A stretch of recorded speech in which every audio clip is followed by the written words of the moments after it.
ഉദാഹരണം പറയാം. പലപ്പോഴും നമ്മൾക്കൊരു കമ്മ്യൂണിക്കേഷൻ സ്റ്റൈലുണ്ടാവും. അത് ബോച്ചയ്ക്ക് വേറെ ആയിരിക്കും, ഹണി റോസിന് വേറെ ആയിരിക്കും, എനിക്ക് വേറെ ആയിരിക്കും, മറ്റൊരാൾക്ക് വേറെ ആയിരിക്കും.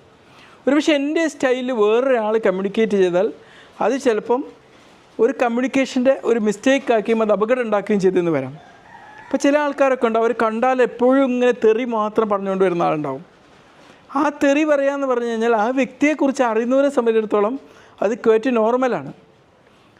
അയാൾ തെറി പറയുമ്പോൾ ഞാനെങ്ങനെ തെറി പറഞ്ഞാൽ എന്തായിരിക്കും അവസ്ഥ? അത് അബ്നോർമലായി. മനസ്സിലായില്ലേ?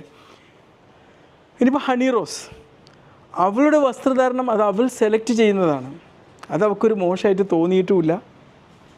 ഈ വസ്ത്രധാരണത്തെക്കുറിച്ച് തന്നെ പലർക്കും പല കൺസെപ്റ്റുകളായിരിക്കും പറയാനുണ്ടാകാം. ഇപ്പോൾ ഇത്രയൊക്കെ വസ്ത്രധാരണം നടത്തിയിട്ട് ഹണി റോസ് എന്നുള്ളൊരു പേരല്ലാതെ ഇതാരാണെന്നുള്ളത് ഞാൻ അറിയുന്നത് ഈ വിവാദങ്ങൾ വന്ന ശേഷമാണ്. സത്യമാണ് പറയുന്നത്.